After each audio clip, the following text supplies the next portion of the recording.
For all the marvelous cars we currently have, with their different designs and mind-blowing specs, it's actually the ones that never made it to production that leave most car enthusiasts pining. Many of these cars are concept cars which wowed many at motor shows, and then later, for one reason or another, the automakers decided against proceeding with them to production.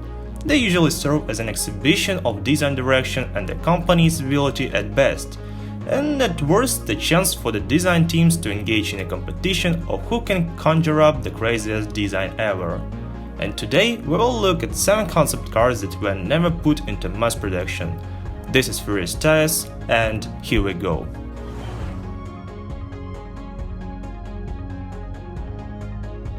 The idea of a second Bugatti model has festered for the better part of a decade. In 2009, the company teased the 4-door 16C Galibia, though the model quickly entered a development hell that it could never escape. What hasn't been widely reported is another Bugatti model that almost saw the light of day, the 2-door front mid-engine Bugatti Atlantic.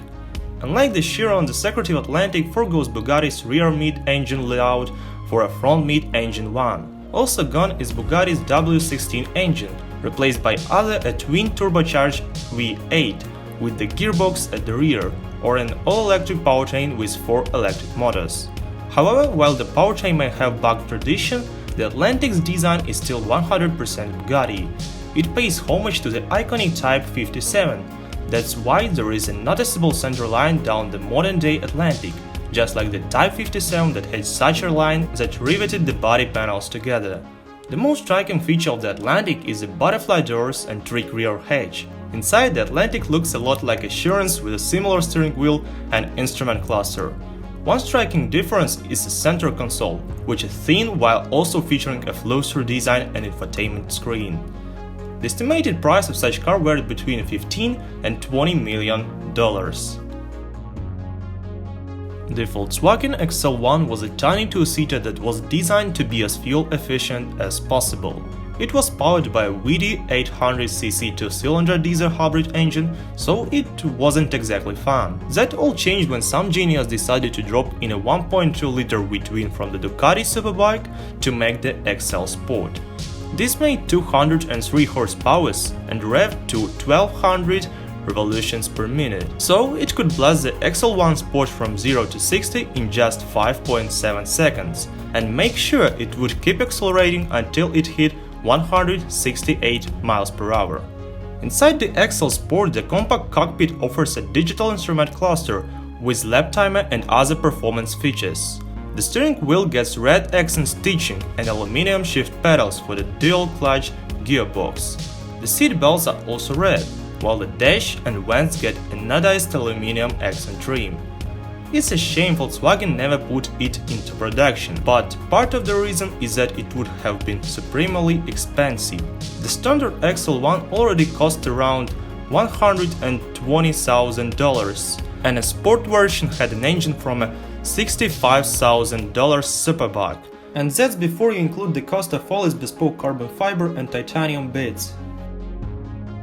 The Mercedes-Benz C112 was an experimental mid-engine concept car built in 1991 by German automobile manufacturer Mercedes-Benz as a test bed, similar to the latest versions of the C111. Mercedes unveiled the C112 at the 1991 Frankfurt Auto Show. As with many prototypes, its purpose was to showcase the latest technological advancements of the German brand that would make it into future Mercedes models. The C112 was equipped with a new 6-liter V12 engine, with a peak power of 300 kilowatts and peak torque of 580 Nm. An electronically controlled front spoiler was integrated into the funnel-shaped underwing inlet located under the front bumper's air intake. A notable feature of the car were the gullwing doors, giving a nod to the iconic 300 SL. The C112 was a development prototype for many advanced systems, including Mercedes Active Body Control. The adaptive suspension system works with hydraulics, active springs, and sensor, with the car's ECU adjusting the suspension accordingly, depending on the driving conditions. Another high-tech for the time feature was the rear-wheel steering, which only served to improve directional stability. There was also a tire pressure monitoring system, a system that would be made widely available much later. As far as radical concept cars go, the 2006 Maserati Birdcage is among the top.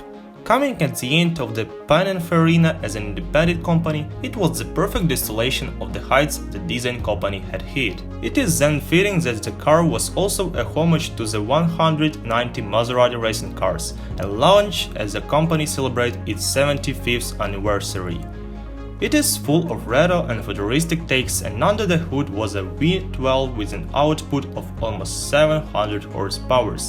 Despite the many rave reviews in show, the company insists this was only a prototype. When considered practical reasons like cost and the market would have made production an unviable endeavor. The exterior is made of a carbon fiber with diffusers at the rear and two spoilers that automatically race at speed. At the front, the low nose is characterized by the large grille bearing the trident emblem. Slim LED headlights enclosing two inlets and a splitter under the single lower air intake.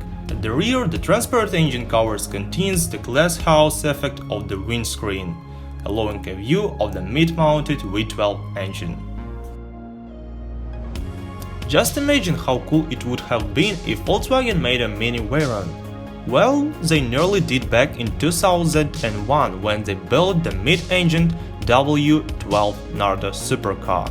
The Volkswagen W12 Nardo was the culmination of a project which started in 1997 with the W12 Synchro, as the Volkswagen Group sought to create a new powerful engine for its upper and luxury vehicles. When the W12 Nardo came around in 2001, it proved that Volkswagen had gotten the formula right, and even better. They could make a supercar with a stunning beauty thanks to their Italian partners' Ital design, headed by famous designer Giorgetto Giugiaro. The W12 Nardo wasn't just a show-off car, it had the performance to boot, with the W12 engine producing 591 horsepower, and it could hit 100 km/h in just 3.5 seconds, and achieve top speeds of 221 mph. In 2002, it set the world record at the Nardo Ring, from where it got its name, for all speed classes over 24 hours, covering 7,740 km at the average speed of 322 km/h. It is a pity that the Volkswagen abandoned this project and focused on making the Bugatti Veyron. Although electric vehicles have dominated automotive headlines nowadays, there was a time when fuel cell was the future of green energy in the car industry. Mercedes-Benz wanted to take the lead in this segment with the Ener-G-Force, a unique fuel cell SUV that never went into production. The proposed highway petrol vehicle featured an ambitious design and was slotted to begin production in 2025. The SUV was equipped with water-collecting tanks on its roof that convert the water into fuel, with enough power for 500 miles of zero emissions. The Ener-G-Force was developed for the Los Angeles Design Challenge 2012, and it was awesome. But with battery power being the popular alternative to internal combustion engines, the Mercedes-Benz Ener-G-Force is most likely never to see the light of day as a production SUV. The Lamborghini Asterion is a concept hybrid car manufactured by Italian automobile manufacturer Lamborghini, which was unveiled at the 2014 Paris Motor Show. The car is named after a Minotaur called Asterion and was to be Lamborghini's first hybrid model. The half-man, half-bull Minotaur was chosen keeping in mind Lamborghini's tradition of naming their cars after a bull, while alluding to its usage of different modes of power.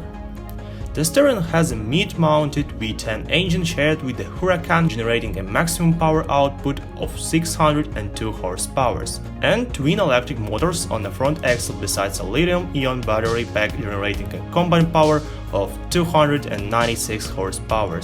The batteries are placed in a central shaft, which improves the car's safety and center of gravity. The Asterion has a top speed of 298 km/h, which reduces to 125 km/h when running solely on electric power. The car can accelerate to 100 km/h in 3 seconds, and the estimated price of such car could be about $200,000. Thanks for watching. subscribe to the channel so you don't miss new videos, and I wish everyone good mood. See you later. Bye.